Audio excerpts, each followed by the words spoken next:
Right now at 6, a police pursuit reaches speeds over 100 miles per hour near the Missouri-Oklahoma state line.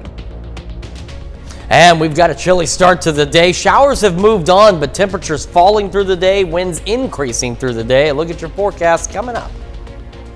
Plus, new charges filed in connection with Friday night's incident at Pittsburgh Slinger Park. The 4 states' most watched news starts now.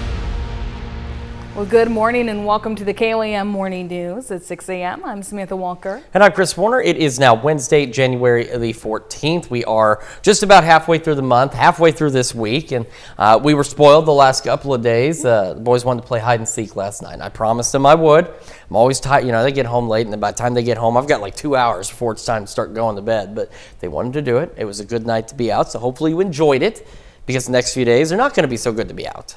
And then you have an excuse to not play hide and seek, right? It's too cold. No.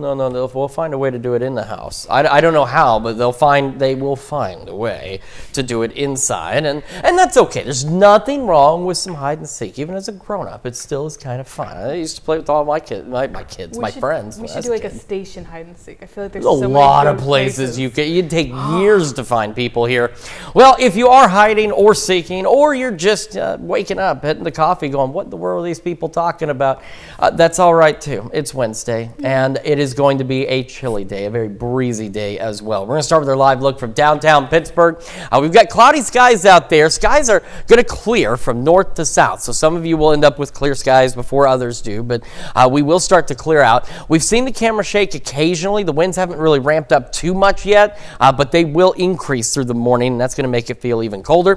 Westco camera, 7th and range line in Joplin, looking good this morning as well. We'll head over to the KDOT camera, 69-400, looking east along 171, and it's looking good too. And our final stop, 20th and range line, MoDOT camera there, pretty eerie, pretty quiet right now, but it won't be long, of course, before we start seeing more folks out there. You're going to want the heat, though, and you're going to want a coat. 43 in Joplin right now, 42 in Pittsburgh. Across the area, those of you a little further north, we're still seeing the low 40s. Nobody's dropped into the 30s yet, which is certainly good. It's cold. It'll be cold enough. But we are seeing now our southern communities. Jay earlier was at 50. You're down to 48 now. We're seeing those temperatures fall back a bit out there. And the winds, again, they haven't ramped up yet, but they will, and we've already got wind chills into the mid-30s across a good portion of the area, and those 30-degree wind chills are going to be persistent through today.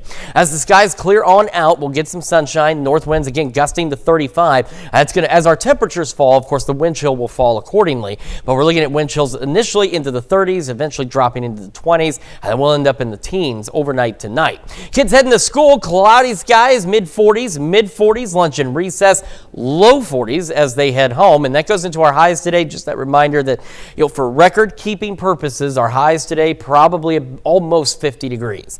But our daytime highs, what we're going to reach by noon, is only going to be the low to mid-40s. And again, temperatures will not plummet today, which is good, but they will gradually fall back. And we'll have those north winds, as I mentioned, gusting to 35. So do be cautious out there, especially on east-west roadways. It's going to be seasonably cool the next couple of days, still breezy, and then a big temperature drop heading into the weekend. We'll go over those details with you here in just a few more minutes. Samantha? Chris, thanks. A police pursuit from Oklahoma into Missouri ends in a fatal crash. Last night in Wyandotte, Oklahoma, police pursued a possible DWI pickup truck that was throwing items out the window. According to authorities, the pickup was traveling at high rates of speed, over 100 miles per hour, along the Newton-McDonald County line. The Missouri Highway Patrol eventually took over the pursuit and followed the truck onto Rose Bay Drive, a dirt road known for being very curvy and treacherous. After another mile of pursuit, the pickup crashed at a 90-degree curve into a dry creek bed. Two occupants were trapped in the truck with serious injuries and were promptly rescued and transported to nearby hospitals. The driver, a 38-year-old man from Joplin, later died from his injuries.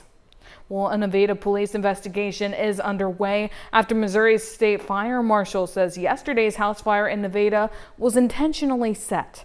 Crews responded to the fire on East Ashland Avenue just before 9:30. They found flames and smoke coming from the 1.5-story home. Multiple fire departments responded. One Nevada firefighter fell through the floor but was able to get out safely. He was taken to the hospital but has since been released. The home was vacant at the time of the fire. Crawford County prosecutors formally charged a 17-year-old with first-degree murder in the fatal shooting of a Girard High School senior. The court held a detention hearing yesterday for the juvenile, who also faces 4 counts of aggravated endangering a child and criminal use of a weapon. The charges stem from Friday night's shooting at Schlinger Park in Pittsburgh. 18-year-old Adam Bassari was found with gunshot wounds and pronounced dead at the scene. Later that night, Crawford County deputies arrested the suspect in Arma. Bassari was a senior at Girard High School, set to graduate in May. Eastside Cafe in Girard will sell pulled pork sandwiches Friday from 5 to 7 p.m. with all proceeds going to the family. There's also a GoFundMe set up for Adam's family. A judge denies the release of former Cherokee County Deputy Garrett Gayoso, who faces charges of producing child pornography. A grand jury indicted Gayoso in December, and he remains in custody over community safety concerns. Authorities say he allegedly maintained an inappropriate relationship with a minor, exchanging thousands of texts and images. The KBI helped investigate the case, which goes to trial on March 2nd in Wichita. Gayoso resigned from the sheriff's office last year. Starting mid-January, Arkansas work zone cameras will not only catch speeders, but also detect drivers using handheld devices like cell phones.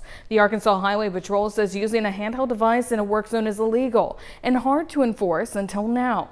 Cameras will alert officers who can then safely pull over drivers after the work zone. Signs will warn drivers about camera enforcement. This new technology aims to protect road workers and motorists alike. Enforcement begins soon on I-40 and I-49. A Jackson County, Missouri lawmaker wants to ban law enforcement officers from wearing masks while on duty. The proposal comes as federal ICE agents conduct operations wearing ski masks and other face coverings. Lawmaker Manny Abarca says his ordinance would prohibit authorities from concealing their faces or badges without pre-approval. Agencies could face internal punishments, civil lawsuits, and criminal misdemeanors for violations. When ICE comes into our community, when any authority comes into our community and says, I'm going to cover my face, I don't have to tell you who I am. I don't have to tell you what my badge number is. There is no accountability. It hurts community policing. Jackson County Sheriff Darrell Forte opposes the ordinance, calling it government overreach. Forte says deputies will use face coverings based on reasonableness and discretion. Park University political science professor Matt Harris says courts will determine if the local law conflicts with federal authority. The ordinance awaits a vote from the Anti-Crime Committee. That's a look at this morning's top stories and weather. Coming up on the KOAM Morning News. President Trump sends a message to protesters overseas. Plus, Taylor Swift makes chart history with a milestone she's never achieved before. And we have gusty winds continuing into Friday with big temperature drops this weekend. Chris has a look at your forecast. You're watching the KOAM Morning News. We'll be right back. Topping Nation Watch in a wide-ranging interview with CBS News, President Trump says he's prepared to take, quote, strong action against the Iranian regime. As Erica Brown reports, that statement comes amidst reports thousands of Iranian citizens have been killed in the past 2 weeks in a series of protests calling for new leadership. After more than 2 weeks of protests, during which human rights groups say thousands of demonstrators have been killed, President Trump issued a message Tuesday to Iranian protesters. Keep protesting, take over your institutions if possible, and all I say to them is help is on its way. Americans woke up this morning and they saw that you said help is on the way. Yeah. What do you mean by that? Well, there's a lot of help on the way and in different forms, including economic help from our standpoint, and not going to help Iran very much. In an interview with CBS Evening News anchor Tony DeCopel, the president said the U.S. is prepared to take strong action against Iran. When they start killing thousands of people, and now you're telling me about hanging, we'll see how that works out for them. It's not going to work out good. President Trump also weighed in on the Justice Department's probe into Federal Reserve Chair Jerome Powell, who is facing an investigation related to a multi-billion-dollar renovation of the Federal Reserve headquarters. He's into billions and billions of dollars, and it looks like they won't open for a long time. And he's either corrupt or incompetent. The probe comes as the president continues to call on Powell to lower interest rates. The investigation has sparked bipartisan concern. If there's nothing there, and I would hope and think there is nothing there, then this is destabilizing, and it looks like the Justice Department is being used as a weapon. Powell maintains the probe is politically motivated. Erica Brown, CBS News, the White House. The heads of 10 major central banks and global financial institutions threw their collective support behind Powell yesterday, saying in a joint statement that it was, quote, critical to preserve the Federal Reserve's independence. Well, still to come, property managers turn to DNA detectives to solve dog poop mysteries. Plus, we have gusty winds continuing into Friday and temperature drop this weekend. Chris has a look at your forecast. Taylor Swift has rewritten the Billboard record books, but she's still finding ways to break new ground on the charts. David Daniel has that story and more in today's Hollywood Minute. I swore my loyalty to me, myself, and I. For all her success, Taylor Swift had never had a song top the Billboard Hot 100 for 10 weeks until now. The Fate of Ophelia is the first of Swift's 13 career #1 hits to spend double digits at the top of that chart. One battle after another is in yet another battle with Sinners. The films lead this year's Motion Picture Sound Editors Awards nominations with 3 apiece. The 73rd Annual Golden Reel Awards take place March 8th in Los Angeles. You will never find the one piece. My friends. Together. There's nothing we can't take on. Luffy and the Straw Hats face off against a secret society of assassins in the official teaser for Season 2 of One Piece. The pirate adventures continue when One Piece Into the Grand Line sets sail March 10th on Netflix. In Hollywood, I'm David Daniel. Well, it's just about every day that we have the Fate of Ophelia playing down here in the studio, so I'm not surprised to see that record. Well, now here's Chris with a quick look at your forecast. Yeah, again, it is going to be a chilly day out there. Gusty winds start building in, and they will increase through the day. Temperatures decreasing through the day. Well, we're going to break down the details, talk about the bitterly cold weekend on the way as well when the KOAM Morning News returns.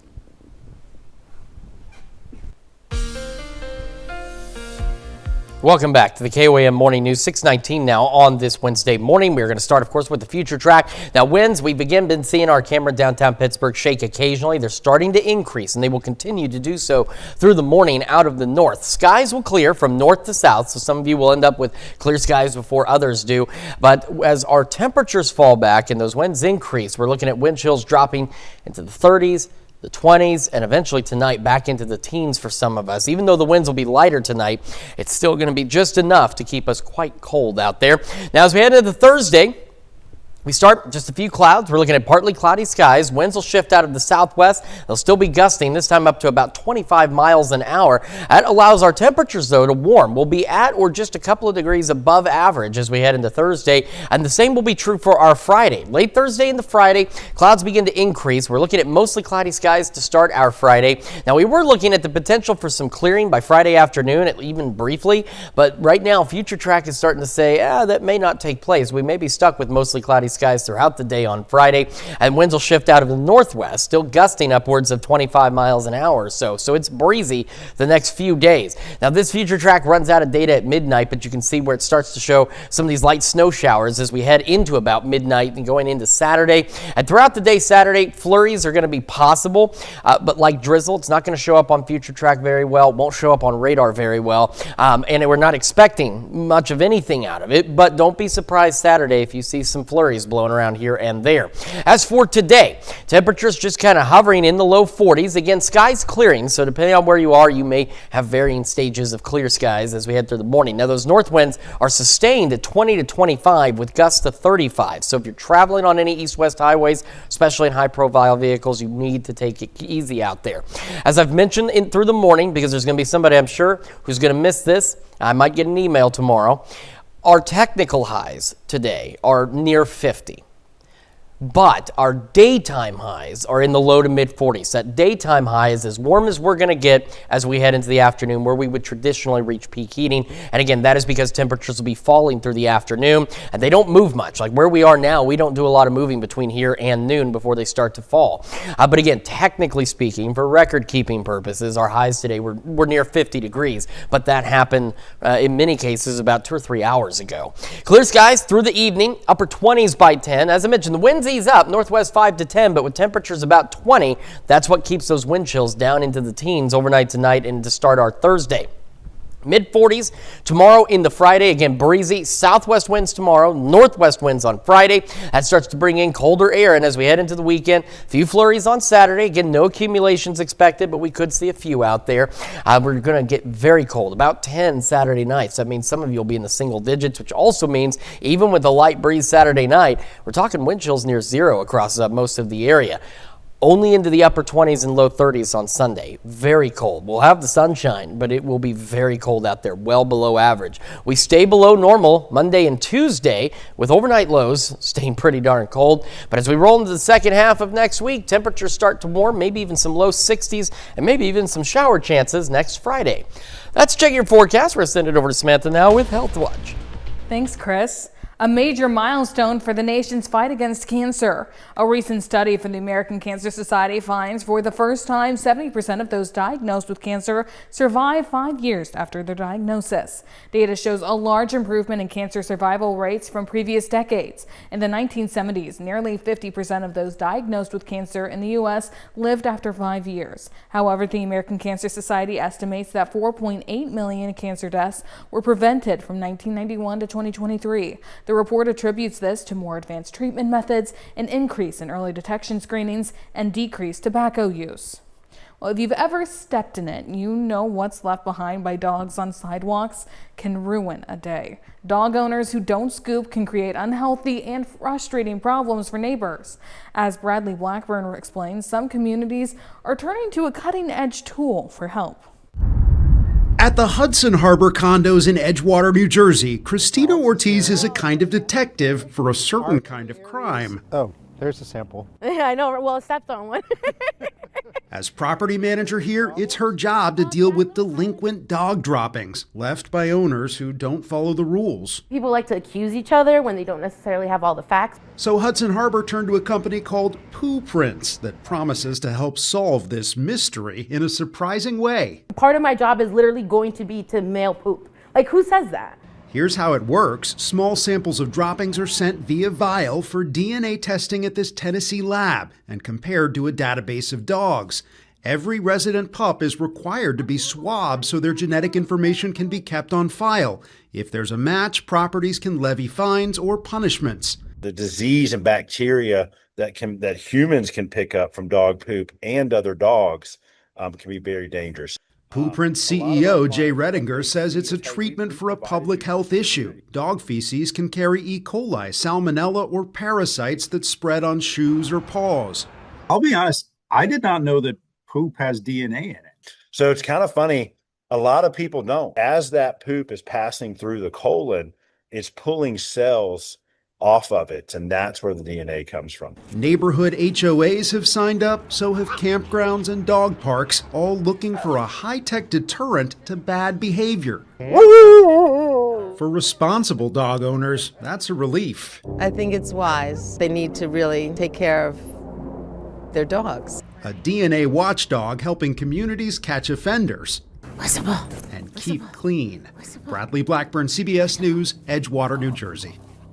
Poo Prints say when dogs are registered and swabbed, owners also get insights about their dog's breed and health background. Registration runs an average of $58 per dog, while a waste sample clocks in at $140 each. That's a look at some of today's top health stories. We'll be right back. Right now at 6:30, major changes on the way to McDonald County High School. And a cold and breezy day out there for us as temperatures will fall through the day. Have a look at your forecast coming up. Plus, a piece of American history now has a permanent home at the Pittsburgh Public Library. The 4 states' most watched news starts now. Well, good morning and welcome to the KOAM Morning News. It's 6:29. I'm Samantha Walker. And I'm Chris Warner. It is now Wednesday, January the 14th. Happy Wednesday, everybody. Halfway through the week, almost halfway through the month. Which is weird to think about. I mean, we've talked about it, but it feels like it's just gone really fast. I feel like it's slowed. Oh, to me, it has slowed down now. Here the last few days. It feels like it's slowed down, but we've talked about that since the pandemic. The last 6 years now have just flown by. But I feel like there's always like a slowdown period that happens usually in January or February when, kind of the holidays have worn off and you're kind of getting back into the groove of everything. Kind of get an opportunity to slow down yourself. Yes, there's no major holidays that you're really working towards coming up, so. Very true, very true. Well, okay, that depends though, because we do have Valentine's Day. And I know not for everybody, but for some, it's a major holiday because us guys, we don't know what we're doing half the time. I still don't. I've been married almost 11 years, and I still have no idea exactly what I'm doing, but I will try.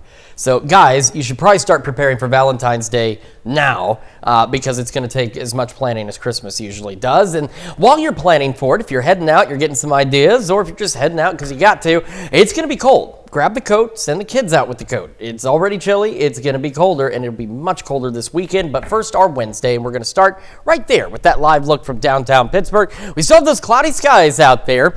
We'll have clouds decreasing across the area progressively as we head through the morning into the afternoon. West Coast camera, 7th and Range Line. Speaking of school, there's a school bus. Hopefully the kids it's about to pick up, or may already have their coats on. Because again, it's chilly and it's going to be colder this afternoon. KDOT camera 69 and 400 looking east along 171, looking good as well. And our final stop, of course, Modi camera 20th and Range Line in Joplin. Like I said, unless you just have a really good tolerance for the cold, don't get me wrong. If you're not feeling well, sometimes you go out in 40, 50 degree temperatures. It feels nice. Probably not good if you're not feeling good, but if you are feeling well, you probably should have the heat on this morning. Temperatures 43 in Joplin, 41 in Pittsburgh, and across the area, that's where we're sitting, is into the 40s. We've got low, mid, and upper 40s. Now, just using it as the example, Jay, about an hour and a half ago or so, was at 50 degrees. You've come down to 46.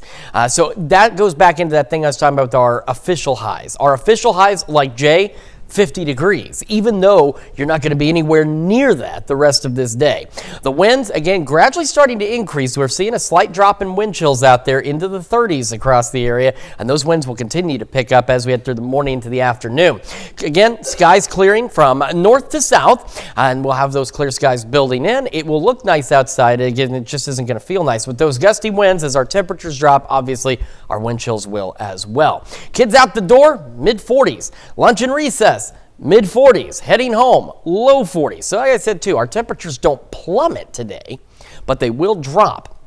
So again, official highs for most of us near 50 degrees, but daytime highs low to mid 40s. Temperatures falling slowly into the evening. North winds 20 to 25 with gusts to 35. So do be cautious out there, especially if you're driving a high profile vehicle. And of course, that takes our wind chills into the 30s, the 20s, and eventually tonight down into the teens.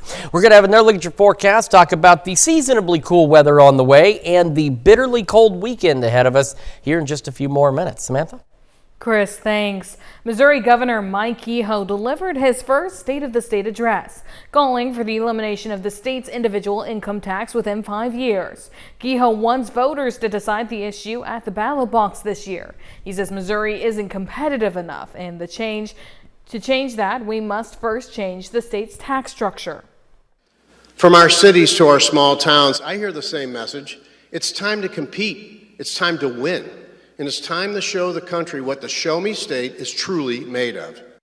The governor also announced a new government efficiency initiative called Missouri Great and proposed cutting more than $600 million from the state budget. Kehoe emphasized Missouri's commitment to nuclear energy and expanding school choice programs. While last night marked the first State of the State address for Missouri's governor, it also marked the final State of the State address for Kansas Governor Laura Kelly. Governor Kelly opened her speech discussing possibly the biggest news for Kansas, the Kansas City Chiefs' plan to move to Kansas. She credits the decision to bipartisan teamwork, something she says is possible through civility. Since the beginning of my administration, by using this approach, we've been able to enact into law 587 bipartisan bills. That's 587 times coming together across the aisle in today's politics. That's something we should all be proud of. Governor Kelly's term ends January 2027. Though she plans to finish the term, she has said, quote, absolutely not to running for another political office despite calls from her party to challenge Senator Roger Marshall's seat this year. The Pittsburgh Public Library is cataloging this as one of their best acquisitions ever after receiving a piece of American history from the Library of Congress. The historic card catalog once served in the Library of Congress's James Madison building, likely dating to the turn of the 20th century. As part of a national initiative, Pittsburgh was chosen from all Kansas libraries to receive this honor. So you can go into each one of these little drawers, open it up, and there is a QR code listed there, and you can use your phone to use the QR code and get more information on each of the services provided by the Library of Congress. Each state was gifted a card catalog. While major changes are coming to McDonald County High School, the district recently approved a $1.2 million project to build new grandstands at the football field. KOAM's Kenny Foreman tells us what the school community can expect to see in the coming months. When it comes to fun community events like football games, there's one priority the district keeps in mind. As we looked at this project, how we're kind of looking at it is, safety first focus, safe experiences for the students, safe experiences for our community and visitors. But then after that, we're kind of looking at, how can we impact the most amount of students possible. That's why this $1.2 million renovation project will address needs such as building a new set of bleachers for the home team with ADA accessible ramps and seating that will create a better experience for everyone. If you look at the stairs, it's extremely steep and really not a good flow as far as people, because obviously you come off the stands and you go right to the concession stands right there. And so really it was a lot of, spacing issues. Lots of trip hazard stuff. Improved restrooms, concession stands will add to the experience, and the players will benefit as well with a new locker room. If we have a football game, home and visitors have to go up the hill to the high school to use the locker rooms at the high school, which the safety concern is they're going across the parking lot. Cars coming and going throughout the ball game night, before the game, after the game. It's a concern for the safety of those students and the officials as well. Now that the district has the funds to move forward with the project, they hope the community will feel the rewards. We are proud of our district, we're proud of the facilities that we have, and we want to continue to maintain that level of pride with everything that we do, not just bleachers, all the way up to the press box we're building at the baseball field to our classrooms. In McDonald County, Kenny Foreman, KOAM News.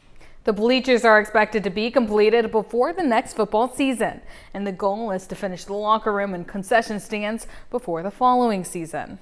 That's a look at our top news stories coming up this half hour on the KOAM Morning News. The inflation report comes out and consumers should be aware of changes. Plus, your grocery bill keeps climbing with some items costing significantly more. We'll have the latest. You're watching the KOAM Morning News. In Consumer Watch, rising beef and coffee prices are keeping grocery bills high. Retail ground beef prices are up nearly 16%, while steaks are up 15% between January and December of last year, according to Labor Department data. Trump made lowering beef prices a priority last fall, tasking advisors with making ribeyes and fillets more affordable. But beef prices have been rising for years after ranchers began shrinking their cattle herds after a prolonged period of weakening financial conditions. Coffee prices are up 20% according to government data, despite reducing Trump's tariffs on Brazil late last year. Analysts say lower coffee costs have yet to work their way through the U.S. supply chain, but egg prices have come off their record highs reached last year. Prices over January and December period are down more than 31%, mostly due to a drop in bird flu cases. Some welcome news for consumers. The latest inflation data from the Labor Department shows price increases are continuing to slow down from a year ago. CBS's Jared Hill looks at what the numbers mean for the year ahead. The market opened at near record highs and held steady following positive inflation news as we enter the new year. December's Consumer Price Index shows the inflation rate at 2.7% year over year, staying flat from November and finishing out 2025 on a low-key note. People should be happy with this report. Obviously, it's not 2%, but it's also not 3%. And anything below 3 is worth being happy about, worth celebrating. But December did see the largest one-month jump in food prices since October 2022, and financial analyst Stephen Cates says despite inflation being in check, people are still feeling the overall squeeze. The price you see when you go to the grocery store, the price you see when you try to buy a car or buy a hotel room or an airfare, that price level isn't going down. In most cases, price levels only go one direction. They go up. And we're not going back to the 2019 or 2020 price levels that we had. It's something Americans are struggling with, especially after the holiday season. Like everybody, just kind of have to watch how much you're spending. I mean, I used to get my hair done and my nails done, and I don't do any really of that anymore. I started getting my nails done around my birthday, and that's kind of like a special treat now. Americans did see lower gas prices in December and discounted apparel. Tariffs also put less pressure on prices than previous months, and Cates believes the Federal Reserve will eventually reach its 2% inflation goal. Will it happen? Yes. On what timeline? That is really hard to predict. For now, the Federal Reserve is still forecast to leave interest rates unchanged at its meeting later this month. Jared Hill, CBS News, New York. Well, today in sports, a loaded basketball week continues here in the 4 states with 5 doubleheaders, including Pittsburgh hosting Fort Scott and Riverton battling Girard. Pittsburgh hosted the Tigers in girls action with the Purple Dragons striking first from long range as Mackenzie English hit a deep 3 to give them the lead. English later found Ona Jorge cutting to the basket for a lay-in, but the Tigers answered in the second quarter behind Lorelai Clark, who scored at the rim and added a 3 during a 10-0 run.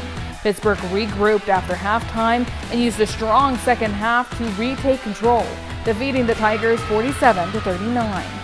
Pittsburgh and Fort Scott boys met in the nightcap, with Jamarcus Davis finding Caden Navarthan on an early inbounds play for a 3 to put the Purple Dragons in front. Fort Scott answered from the perimeter as Kanan Brown set up Drayden Marlowe for back-to-back 3s to shift the momentum to the Tigers. Pittsburgh connected on a well-executed pick and roll between Navarthan and Danny Durden for an and-in-one, but Fort Scott maintained control and closed out a 71-56 win. That's it for sports, and now here's Chris with a quick look at your forecast. Yeah, again, a chilly day out there. We got some clearing and then clouds thickening back up a little bit. Skies clearing as we head into the afternoon and evening. Temperatures dropping progressively through the day. Winds increasing, making it feel even colder. And then a big drop in temperatures for the weekend. We're going to break it all down for you when we come back, and we'll celebrate birthdays and anniversaries. Time now, 6:44. All right, time for some Wednesday birthdays, starting in Parsons with Charlie Ann Smith celebrating the big number 1 today. Happy birthday.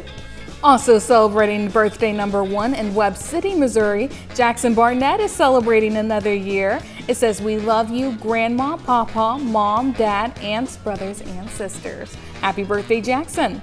And we have Hazel Ann Flory and Charla Miller celebrating in Iola. Hazel Ann is celebrating birthday number 5. An age was not provided for Charla, but we're going to assume she's probably 15 or 16 here from this photo. We says happy birthday with love from Mom, Dad, Gigi, and Papa Rascal. And in Jasper, Missouri, Mally Garwood is celebrating birthday number 16. It says from Grandma, Grandpa, and the rest of the family, happy birthday, Mally. And also in Jasper, Brooke Rush celebrating birthday number 20 today. Happy birthday. And in Pittsburgh, Kansas, Nancy Jensen is celebrating birthday number 59 today. It says, with love, Judy. Happy birthday, Nancy. And in Nevada, Mark Quaid celebrating birthday number 68. A very happy birthday to you, Mark. And in Liberal, Dennis Blinko is celebrating another year older and wiser. Happy birthday, Dennis. And last but certainly not least, Natalie Nelson in Columbus celebrating another year wiser. And a very happy birthday and anniversary to everyone on our list. And if you would like to celebrate with us, it's super easy. Sam, what should they do? They should pay attention to this email. It's birthdays@KOAMnewsnow.com. That's where they can send those photos, those birthdays and anniversaries for either themselves or the person they want to celebrate. But they also want to make sure that they pay attention to the deadline that they can see on their screen as well, to make sure we get it in plenty of time to be able to celebrate them or their special person on their special day. Of course, very important information there. You want to make sure that you do get that in, because like I said, we certainly enjoy celebrating these every day, and we love sharing those photos and, of course, your cute messages as well. Now, something that's not so cute, and it's not just me, it's also the forecast, because it is going to be cold, it is going to be breezy, and it is going to be very January-like in the 4 states as we head through today. So overnight, we had that cold front push through. Winds are gradually starting to increase. Like I said, occasionally we'll see our Pittsburgh camera shake a bit, so we're not looking at all of the breezy, all the gusty winds yet, but they're on their way, and it will make it feel even colder. So we can take off approximately 10 degrees for wind chills from whatever our temperature is. So we'll be in the 40s through a good portion of the day, so 30s for wind chills. We drop in the 30s, we'll be in the 20s. We drop down about 20 tonight, teens for wind chills. The good news is, at least tonight, the winds ease up a bit. All right, so clearing will take place. We're looking pretty good once we head into the afternoon out there. It's those north winds that are going to make it feel absolutely miserable. Clear skies overnight tonight into tomorrow. And like I said, the winds ease up a bit. In fact, you can see the wind arrows have even slowed down heading into Thursday morning. It's brief, though. Winds will then shift out of the southwest through the morning, and they'll start to increase by late morning into the afternoon, gusting upwards of 25. We'll have partly cloudy skies throughout the day on Thursday, and while we will be cooler than where we have been the last several days, we'll be seasonably cool. We'll be pretty close to normal, give or take a degree or two. So that's actually okay. We don't usually get near normal, so we're going to be there. It's just going to feel really cold because, A, it's going to be breezy, and B, again, we've been really spoiled through the winter season. I know we've had those cold bouts, but we've had a lot of mild days out there. As we head into Friday, clouds will begin to increase early on Friday. Winds will shift out of the northwest, gusting to 25. We were hoping for some partly cloudy skies by the afternoon, but as I've discussed this morning, at least this run of Future Track seems to believe that may not necessarily happen. We may stick with mostly cloudy skies all day. And of course, if that happens, I mean, it's not a big deal. It's just we won't see as much sunshine. Now, this Future Track, again, also runs out of data about midnight, but you can see a couple of snow showers out there in our far northern counties. And as we go through the day on Saturday, some isolated to scattered flurries are possible. It's one of those things, it's not going to show up very well on Future Track. It's not going to show up on live radar data. It's kind of like drizzle. It's too finite to be detected. But we could get some flurries throughout the day Saturday. No accumulations expected, nothing to worry about by any means. Just you could see some flakes fly here and there. Today, no flakes flying, but chilly. Again, hanging out in the low 40s as we go through the morning. Skies gradually clearing. Of course, some of you up north will clear before others do. Have those north winds gusting to 35. Our highs today, daytime highs, low mid 40s, as I've discussed. That's where that's going to be the warmest we get at the approximate peak heating time. So we're using noon as that, so low mid 40s. But for record keeping purposes, we had highs today, again, near 50 across most of the area, but that was also about 2 o'clock this morning before temperatures started to fall back. Got another look at your forecast, including how cold it's going to get this weekend, because it's going to get even colder than that. We'll also have a look at your wake up recap for you. And when we switch over to Fox 14 at 7 a.m., a Portuguese priest becomes a social media sensation when the sun goes down.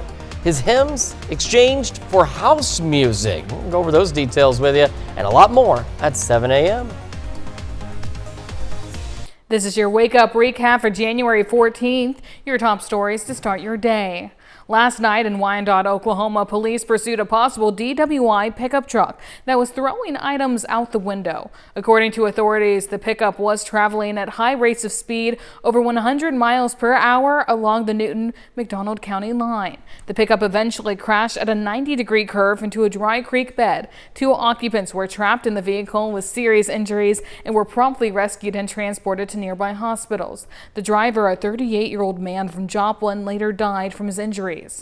A Nevada police investigation is underway after the Missouri State Fire Marshal says yesterday's house fire in Nevada was intentionally set. Crews responded to the fire on East Ashlands Avenue just before 9:30. They found flames and smoke coming from the 1.5-story home. Multiple fire departments responded. One Nevada firefighter fell through the floor but was able to get out safely. He was taken to the hospital but has since been released. The home was vacant at the time of the fire. That's a check of today's Wake Up Recap. And it's going to be chilly out there. Again, official highs today near 50, but our daytime highs, low mid 40s. Temperatures gradually falling through the day as skies clear out. North winds gusting to 35, putting our wind chills into the 30s and eventually the 20s. Now, winds ease up tonight, but because it will be very cold, we're going to have wind chills down from 10 to 15 degrees, at least above zero, so that's one plus. Northwest breeze 5 to 10 with clear skies. Partly cloudy tomorrow, Friday. Gusty southwest winds tomorrow, gusty northwest winds Friday. Seasonably cool. Those temperatures near average. As we go into Saturday, temperatures take a dive. Now we're falling into 30s, lows in the single digits and teens. Could get some flurries on Saturday. No accumulations or anything crazy expected, but don't be surprised if you see a few flakes. And then because it is the 4 states, it takes just a few days, and then we go back into the 50s and maybe even the 60s toward the end of next week. Because again, why wouldn't we do that? I mean, it is the 4 states, as you say, and as we say every day, it's a roller coaster. It really is. And it's a big roller coaster this time. There was some pretty big drops and some pretty big increases. Definitely something to watch. Well, thanks, Chris. Coming up today at noon, we're making seashore linguine in the Mr. Food Test Kitchen. And your morning news continues on KOAM with CBS Mornings. The horror thriller Sinners is generating a lot of awards buzz and just won 2 Golden Globes. Coming up on CBS Mornings, 3 of the movie's stars will be live in the studio, including Michael B. Jordan. Or you can stay this morning. We're meeting with Will Morris for this week's Wildcat Wednesday, here to tell us about the upcoming 4-H Club Day. That's all right. I have those same problems on occasion myself. Reading can be tough this time of the day. Well, research is finding that most people abandon their resolutions by the second week of the new year. We talked about this. So to help folks with fitness goals to keep from falling off track, we're going to learn some tips on how to help your workouts work better for you. Don't want to lose those resolutions. However, it's going to wrap it up for us for now. We'll be back here tomorrow morning at 5 a.m. And we'll see you today at noon.